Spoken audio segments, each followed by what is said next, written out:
Indigenous, and other people of color who will disproportionately feel the effects of abortion bans and restrictions across the country. This is a direct product of this country's legacy of racism and discrimination. Advocates called on federal lawmakers and the Biden-Harris administration to act with urgency to protect the right to an abortion. If Roe v. Wade is overturned, 28 states are poised to enact bans on the procedure. You'll find more of the day's news at knpr.org. A low temperature around 61 degrees in Las Vegas tonight. Tomorrow's high 96 with an overnight low of 67. Hello, I am Kim Trevino here with Andrew Caroli and Nicole Robinson-Carroll, coming to you during our spring membership campaign and coming to you with a wonderful challenge right now from Stephanie Capellas at the Cosmopolitan of Las Vegas, who is doing a double match. And basically what that means is your match is essentially tripled. We do have $1,897 remaining to be double matched, and we want to know, what will you claim of that now?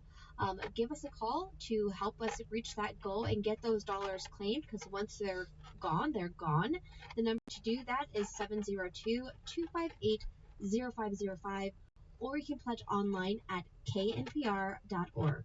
Yes, your necessary, vital financial support makes KNPR a stronger radio station. It's that simple. KNPR funding comes from a variety of sources, from foundations to businesses to government. But the reason we come on the air is to ask you, because you are the most reliable source of funding for this vital new service that brings you information that you can trust in a crazy world. Listener support, the funding that comes from listeners just like you, builds a strong foundation that helps KNPR become more independent and less reliant on some of the more vulnerable funding sources out there. So if you want KNPR to keep providing the services and programs that you rely on, then help strengthen our base with your financial support now at whatever amount you can afford. And these challenge dollars, they don't come to us in any case. We do not want to lose hold of this generous challenge offer from Stephanie Capellas. We have $1,532 that are yet unclaimed. And to unlock those, we're waiting on your call next at 702-258-0505 or online at knpr.org.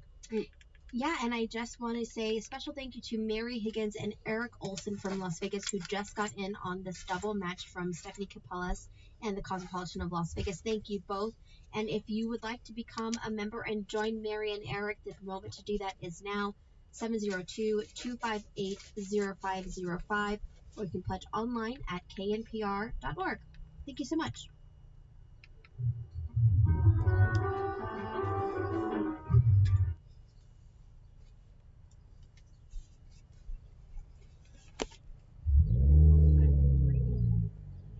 I am.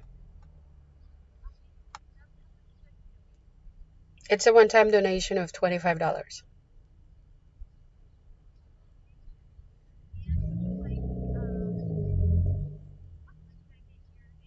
Veronica Cisneros.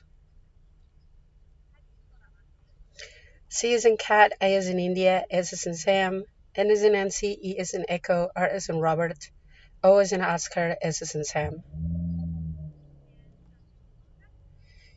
Email Veronica, all one word, so EMAILVERONICA at protonmail.com.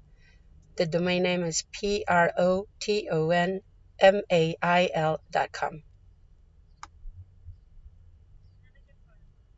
702-788-2472.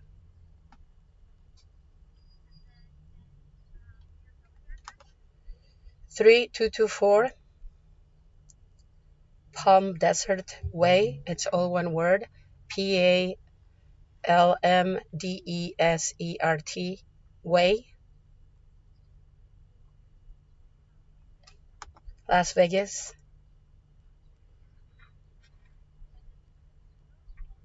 89120.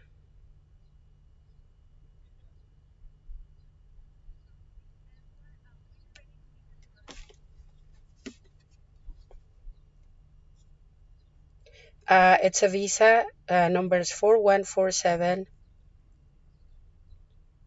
4002 6969 0622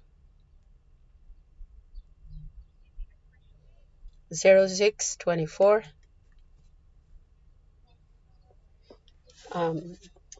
572.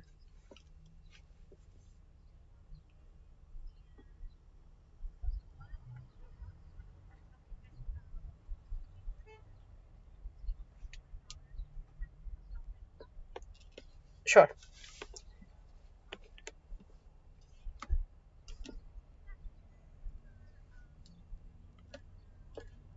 Thank you, guys. Take care. Bye.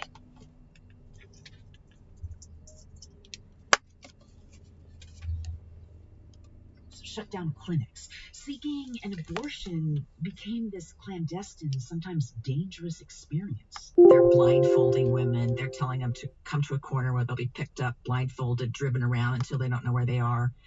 And they are alone at all times. So the experience for women seeking abortions is extremely frightening.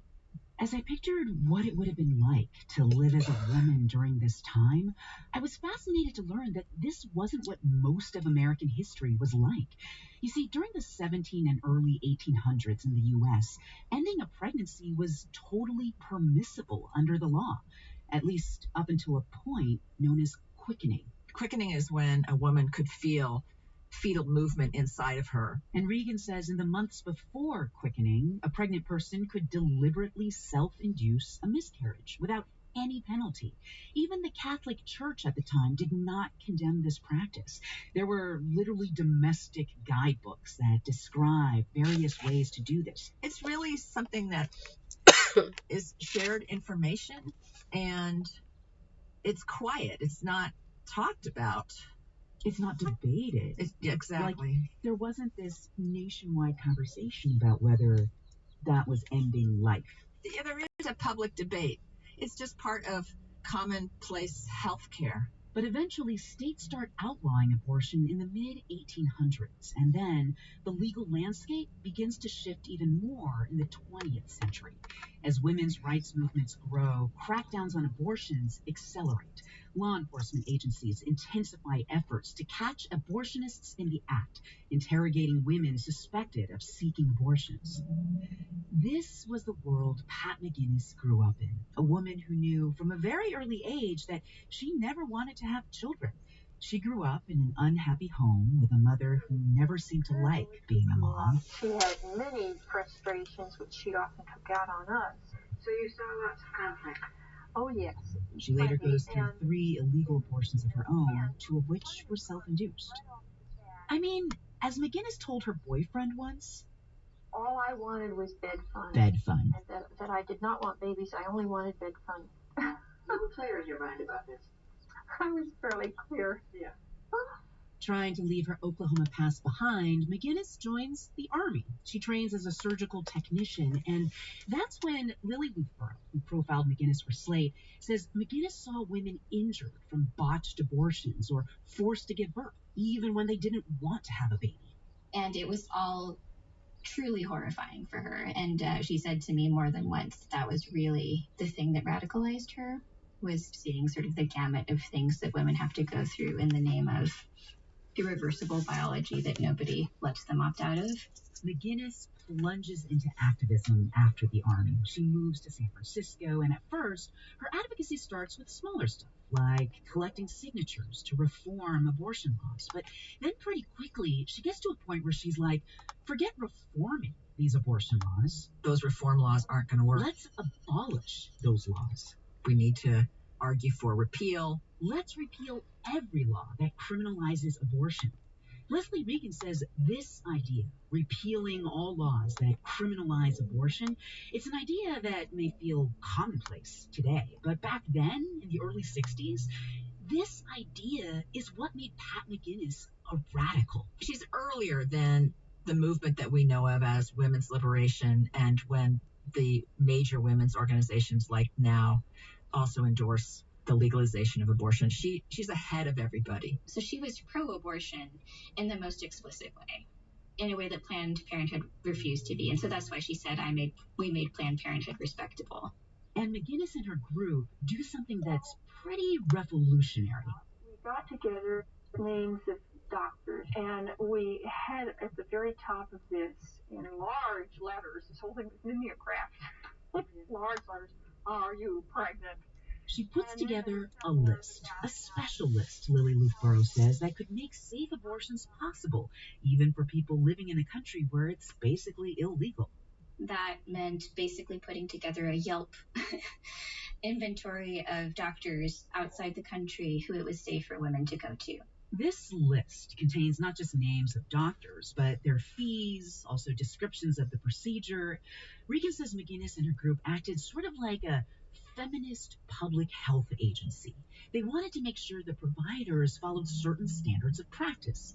You have to wash your hands, you have to use sterile equipment, you have to disinfect the room. The U.S. woman generally was quite naive as to whether someone was a physician or someone was a specialist. They didn't know the questions to ask. They knew that they were desperate. We want to make sure that this is being done in a medically appropriate manner.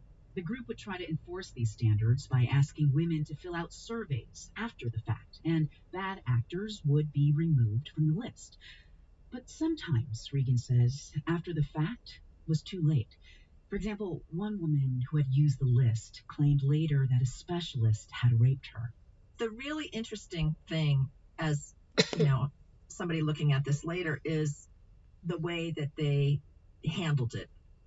Instead of immediately taking that doctor off the list and warning people that, he had assaulted somebody, do not see him, they sent a letter saying that they were very concerned and they did not want him to do anything like that again. They simply admonished the doctor. Yes. And remarkably, the group didn't remove that person from the list until a second woman claimed that same specialist had raped her. Now, we don't know how many women were harmed as a result of relying on the list. There very well could have been other accounts, but Lily Loughborough says there's no question what Pat McGinnis and her group were at least trying to do in their work.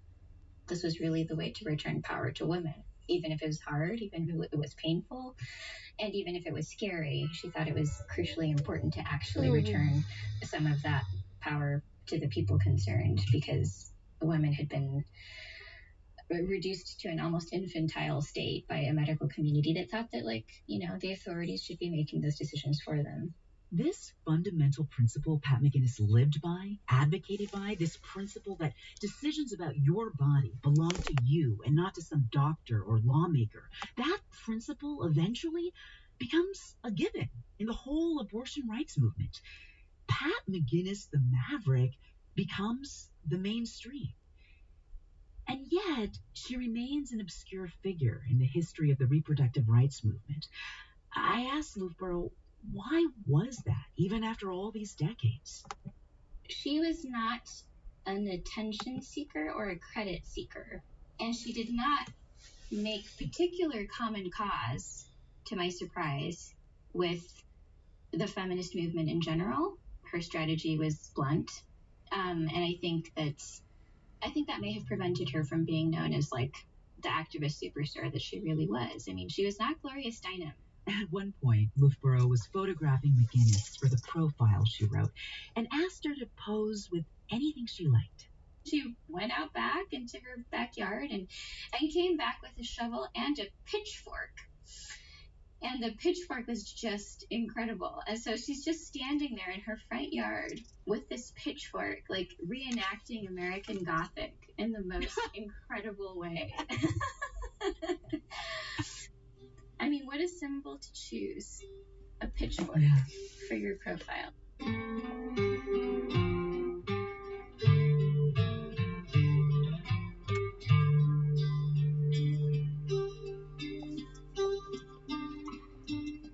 You're listening to All Things Considered from NPR News.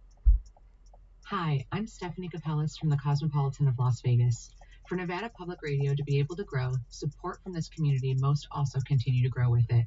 KNPR and Desert Companion keep you informed, empowered, and entertained with the news, information, and moments of joy you need to navigate what comes next. Now more than ever, Nevada Public Radio needs your support. Please join me, Stephanie Capellas, and the Cosmopolitan of Las Vegas in our dedicated fundraising efforts to support Nevada Public Radio within our community. Here's how you can help.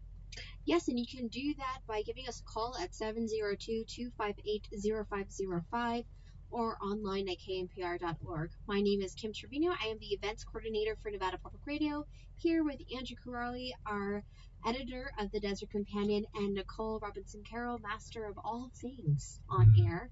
And we are coming to you here during our spring membership campaign with this wonderful challenge from Stephanie Capellas and the Cosmopolitan of Las Vegas, who will be double matching your pledge right now if you give us a call. Essentially, that is tripling your support, which is a wonderful time to get in on this opportune moment. And we have $1,532 left to claim. So once that's gone, and we are hoping that you can help us get there. And the way to do that is by giving us a call at 702-258-0505 or go online at knpr.org.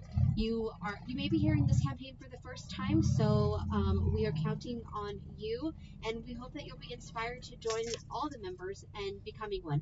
Again, the number is 702-258-0505.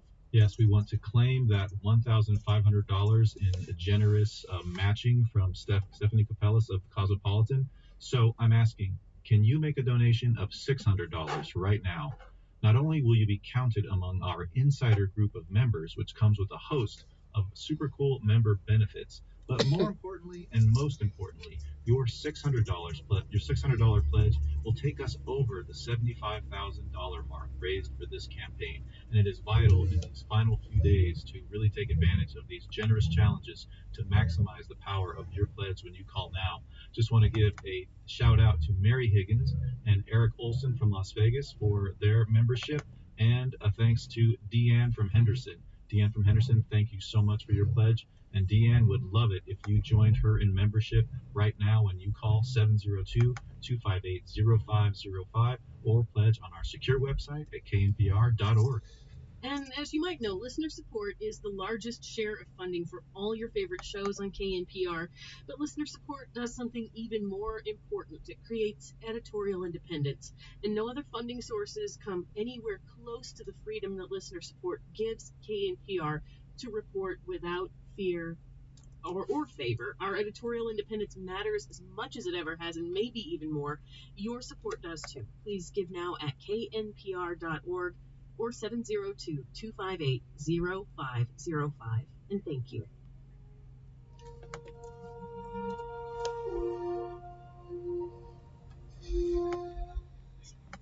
Support for NPR comes from this station and from Workday, committed to helping organizations adapt to change using real-time data to uncover insights, stay decision-ready, and prepare for whatever's next. The finance, HR, and planning system for a changing world. And from Lafayette Imports, bringing Plymouth Gin to the U.S. from England's southwest coast. Plymouth Gin is distilled using a blend of 7 botanicals, including juniper berry, coriander seed, and citrus peel. Plymouth Gin since 1793. Oh, shit. From NPR News, this is All Things Considered. I'm Adrian Florido. And I'm Mary Louise Kelly. 2 months, 1 week, and 3 days. That is how long since Russia invaded Ukraine. The war, of course, grinds on. The toll in lives lost and physical destruction has been catastrophic. And if anything, it's harder to make out how or when it might end than it was back on February 24th, the day of the invasion. Our next guest is one of Ukraine's most senior officials, the Foreign Minister Dmytro Kuleba. I first met and interviewed him in Kyiv right before the war. Earlier today, we reached him again at his office, the Ministry of Foreign Affairs in Kyiv, and I asked about the latest developments in another part of Ukraine, the devastated southern city of Mariupol. More than 160 civilians were evacuated this week. There are reports today that Russian forces have breached the Azovstal steel plant, that they are inside. Can you confirm? I have probably the most reliable source from Mariupol, Azovstal. Mm-hmm. It is one of the Ukrainian officers who is locked up at Azovstal together with his army fellows and civilians. And usually he texts me or he calls me in the evening to update on the developments. The last message that I received from him was last night, and I haven't heard from him since. I pray that everything is fine, and I'm really looking forward to receiving the message or a call tonight, and he will tell me that everything is fine with him. How many people are still inside this plant? It's hard to say. Hundreds of civilians, Yeah. mostly children and women, and more than 1,000 Ukrainian soldiers. But it's true that they get bombed every day. It's true that wounded soldiers die because of the lack of proper treatment and because of the new bombings. Yeah. And they die after under the roof of the destroyed shelter. So it's a tragedy when you escape death once, but it reaches you from second attempt. I mean, this plant it's the last holdouts. It's, you said, more than something like 1,000 soldiers and then hundreds of civilians. Russia says it has captured the city of Mariupol. Has it? No. Until Azovstal holds, Mariupol holds. Mariupol is in Ukrainian hands, you're saying?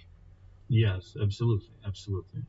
As long as we continue resistance, it means that Russia has not captured the city, whatever their propagandists tell everyone. But the problem is that Russia ruthlessly attacks Azovstal, trying to kill everyone who is there, destroy it, and present Mariupol as their huge success before 9th of May. The 9th of May, the Victory Day celebrations that Russia is gearing up for. Let me turn to the battle for the East. Pentagon officials here in Washington say they do see Russia making progress, but they say it's minimal. That the Russian offensive thus far is anemic, is plodding. That's their words. Do you agree with that assessment? And how long can Ukrainian forces put up that kind of resistance? Okay, I want you to understand the nature of the battle for Donbass. It looks this way. There is a line that Ukrainian army holds. Trenches, defensive positions. Russia throws on these lines artillery fire, attacks from the air, and shells. Then, once they believe that they killed everyone and they can advance, they send tanks with infantry to take over our positions. To their surprise, almost killed Ukrainian soldiers dig out from the trenches and start shooting back, and we throw them back. Because the morale of Russian army is very low, they're not ready to fight. And to the contrary, our soldiers are ready to defend, to stand by every inch of our land until death. I do need to ask about unexplained fires, explosions at strategic locations in Russia. Russia's biggest chemical plant just burned down for reasons not known. Is Ukraine attacking inside Russia? Whatever Ukraine does, Ukraine always defends itself. This is a defensive war. And we defend our country from an aggressive country that is much bigger and stronger than us. But again, striking inside Russia would be offensive, though, not defensive. No. No, I'm not saying it was. I'm not saying we are attacking objects in Russia. What I'm saying is that whatever we do is aimed at defending the country. Imagine theoretically that a missile is heading towards targeting Ukraine, and we have theoretically the capacity to shoot it down.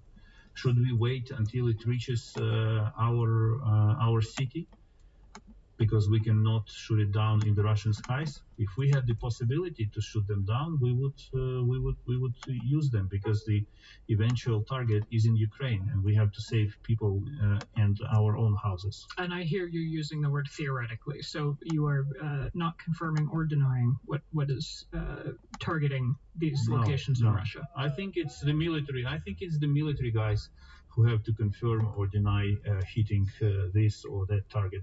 My point to you is that we are fighting against the enemy who is much stronger and has more resources than we do.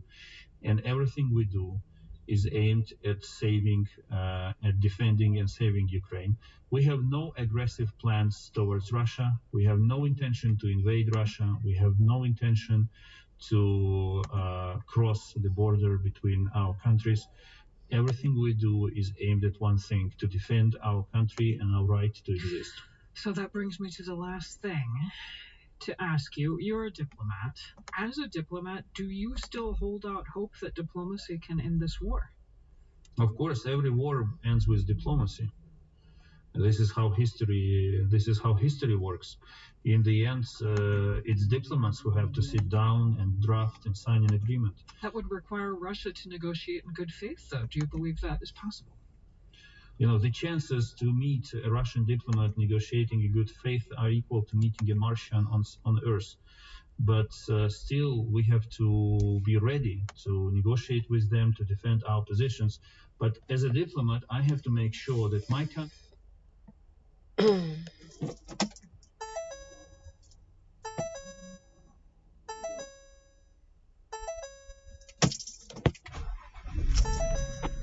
the amount and quality of weapons supplied to Ukraine, on the level of isolation of Russia in the world, and on the ability of Ukrainian army to push Russian army back. I can do the three first things to help our army to do the fourth. And as a diplomat, I'm focused on this. I'm ready to negotiate, but I want my country to be very strong in those negotiations. Dmytro Kuleba, he is the foreign minister of Ukraine. He joined us from the capital, Kyiv. Foreign Minister, thank you. Great to speak with you. Thank you.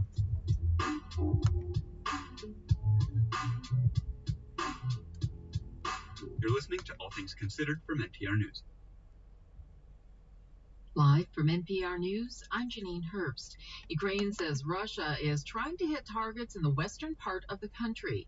Pentagon spokesman John Kirby. They are attempting to hit what we assess to be critical infrastructure targets out towards the west. Electrical power, transportation hubs, that kind of thing. We think this is an effort to try to disrupt the Ukrainians' ability to replenish and reinforce themselves. This nearly 10 weeks into a war that's killed thousands, sent millions fleeing, and destroyed Ukrainian cities. Abortion rights advocates in New Orleans have taken to the streets, much like in other cities across the country, to protest. The Gulf States Newsroom's Shalina Chatlani has more.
Yo me acabé 2 cartones, tomé tequila a montones y el olvido no ha llegado.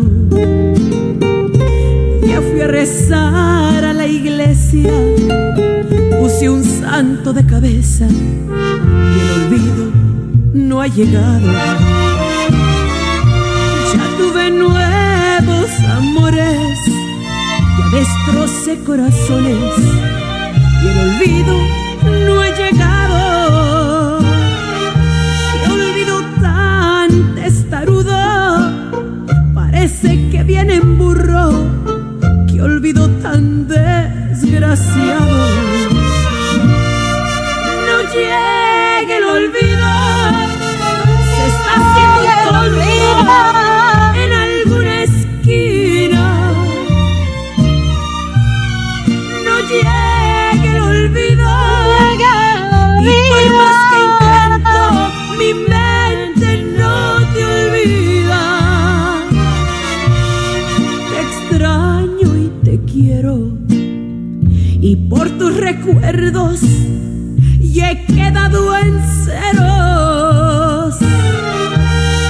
No llegue el olvido, se quedó dormido mientras yo me muero.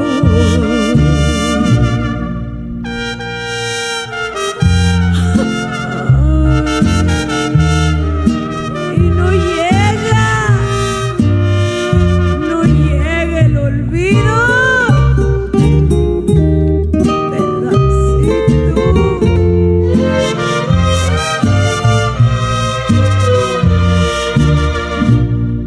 No llegue el olvido, se está haciendo tonto en alguna esquina.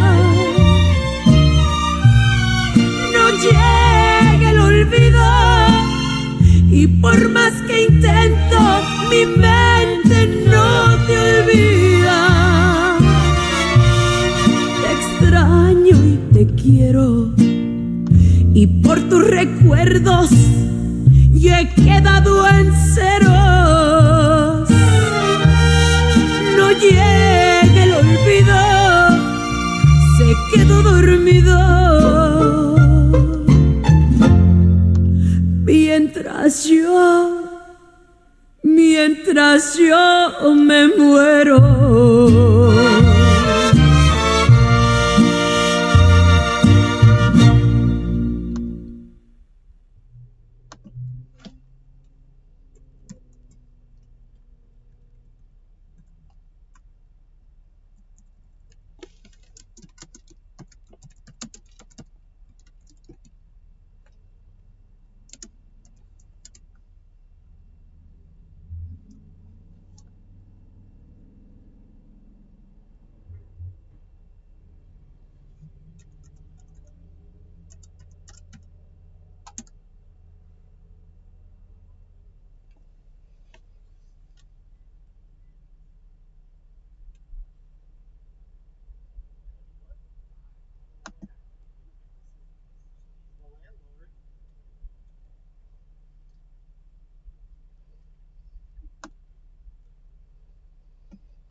Her grandmother tells Jane, but I carry that shame in my heart every day. It's powerful because it allows for this duality to exist, that people of faith can also believe in a woman's choice. Balancing different viewpoints is something producer Norman Lear and actress Bea Arthur tried to do when the sitcom Maude became the first primetime TV show to address abortion. In 1972, not long before Roe v. Wade was decided, Maude becomes pregnant at age 47. Oh, yes, Carol, you see, on top of everything else, I'm preggy. Jokes aside, Maude agonizes over what to do. Ultimately, she and her husband decide they are too old to have a child. The story also featured a character who is the same age as Maude and also pregnant. She decides to have the child. She already has 4 children. Actually, we had planned at stopping up 4. 4's a nice family, Lorraine. Why didn't you? I couldn't do that. I mean, each to his own, but I couldn't. I don't think it's right for me to make that kind of a decision. Whose decision is it? The court is considering that question. Elizabeth Blair, NPR News.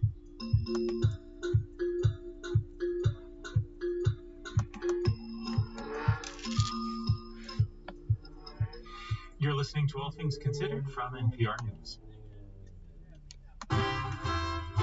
I'm Ray Donardi with Jaguar Land Rover Las Vegas. This is News 88.9 KNPR Las Vegas, 91.7 KLNR Panaca, and KTPH Tonopah, 88.7 KWPR Lund Ely, and 89.3 KLKR Elko, K201HX Mesquite at the Eureka Casino Resort, K201BF Scotty's Junction, and K201AD China Lake at 88.1, K203DR Caliente at 88.5, K207CY Round Mountain at 89.3, K208BB Laughlin at 89.5, K210ET Moapa at 89.9, K219AV Beatty at 91.7, and K219LM Lake Havasu City at 91.7 at the Nautical Beachfront Resort. Good evening. This is Andrew Corrali, editor of Desert Companion. I'm joined this evening by Kim Trevino and Nicole Robinson-Carroll. And for our spring membership campaign, first order of business, big shout out, big thank you to Diane Russell from Martinez, California. That's in the Oakland area, for helping us get closer to our campaign goal. She put us over the $75,000 mark, and we are achieving some great momentum in bringing this campaign to a close. Just one $185 pledge will actually take us over $76,000. And this is how we do it, folks. One call at a time, one new member at a time, one sustaining member at a time. And the number to call is 702-258-0505 or pledge online at knpr.org. Just breaking news, we actually are over. I was going to say. We are actually over $76,000. So let's keep it going. Let's aim for $77,000, and we need just $747 pledged to make that happen. Call now, 702-258-0505 or pledge online at knpr.org. Yeah, that is super awesome. How excited. It's changing so fast now, so this momentum is incredible. And again, if you call now, your pledge will be matched, will be double matched by Stephanie Capellas at from the Cosmopolitan of Las Vegas. So we still have plenty of time to get that double match in. And like Andrew mentioned, only $747 is needed to get us over $77,000. We've already gone over the $75,000 mark, $76,000 mark. So yes, let's keep this momentum going. Let's try and get us over the $77,000 mark with just a $747 pledge. And you can do that by giving us a call at 702-258-0505, or you can pledge online at knpr.org. Partisan viewpoints and heated debates can obscure important political issues, and that's why KNPR helps you hear the viewpoints from all sides and let you come to your own conclusions. You expect comprehensive news about these contentious issues, and you get this kind of news coverage on KNPR. It's worthy of your financial support to keep it coming for another year. Please contribute now by calling 702-258-0505, or you can give online at knpr.org. Yeah, maybe you've been a member of KNPR for a while. Maybe you're calling in every year and it's getting kind of old. So consider signing up as a monthly sustainer with $20 a month on your credit card or with your bank account. Your ongoing gift pays for the whole range of news offerings that we give you every day, from NPR News, the BBC World Service, local coverage on KNPR State of Nevada, and so much more entertainment, culture, and inspiration. Call now, 702-258-0505, or pledge online at knpr.org. Just $615 needed to take us over the 77K mark. And thank you. Live from NPR News in Washington, I'm Jack Speer. President Biden says the leaked draft opinion overturning Roe v. Wade is much more than just about abortion. As NPR's Franco Ordonez reports, Biden sees the decision as a threat to people's rights to privacy. President Biden spoke again today about his concerns if the Supreme Court goes through with overturning federal rights to abortion. He said that decision could be a threat to LGBTQ rights and contraception rights. What are the next things that are going to be attacked? Because this MAGA crowd is really the most extreme political organization that's existed in American history. The president took a question about abortion rights at the White House after delivering remarks on the economy, touting his administration's efforts at reducing the nation's budget deficit. Franco Ordonez, NPR News, the White House. Some Republican-led states are vowing to pass more restrictions on abortions if the U.S. Supreme Court overturns Roe v. Wade. South Carolina Governor Henry McMaster says he'll call state lawmakers into special session. Member station WFAE Nick DeLocanal reports. McMaster says he'd be, quote, very pleased if the leaked draft opinion becomes the court's final ruling. He says the state's Republican-dominated legislature could then pass tougher abortion restrictions, and he says he does not support exceptions for rape or incest. The more we can protect life in South Carolina, the better it will be for everybody involved. The Republican governor signed a law last year that effectively prohibits abortions past 6 weeks. The law is on hold pending a legal challenge. Democrats call it an attack on reproductive rights. There are 13 states, not including South Carolina, that have so-called trigger laws that would ban nearly all abortions almost immediately if Roe is overturned. For NPR News, I'm Nick DeLocanal in Charlotte. A third member of the far-right Oath Keepers extremist group has pleaded guilty to seditious conspiracy. That's in connection with the January 6 attack on the U.S. Capitol. As NPR's Ryan Lucas explains, the defendant has also agreed to cooperate with prosecutors. William Wilson of Newton Grove, North Carolina, has pleaded guilty to seditious conspiracy and obstruction of an official proceeding. According to court documents, the 45-year-old Wilson agreed to take part in a plan developed by Oath Keepers founder Stuart Rhodes to stop, by force, the transfer of presidential power to Joe Biden. Wilson was in frequent contact with Rhodes in the run-up to the attack on the Capitol by the pro-Trump mob, and on the day itself, Wilson forced his way into the building, along with more than a dozen other Oath Keepers. Wilson is the third member of the group to plead guilty to seditious conspiracy and agree to cooperate with the government in its investigation. Ryan Lucas, NPR News, Washington. Private employers were hiring fewer workers last month, though it may not have been because they weren't looking. Private payroll processor ADP today saying its monthly employment survey showed payrolls rising by just 247,000 workers. On Wall Street, the Dow was up more than 900 points. This is NPR. I'm Nicole Robinson-Carroll with KNPR News. If the Supreme Court overturns Roe v. Wade, the 1973 ruling that established a constitutional right to abortion in America, it would reshape reproductive rights across the country, creating a patchwork of legality, as every state will have its own distinct laws surrounding access to the procedure. Even in states like Nevada, where access to abortion would remain legal, the effects of overturning Roe v. Wade will still be felt. KNPR's Yvette Fernandez has details. If Roe is overturned, it would outlaw abortions in about half the nation's states.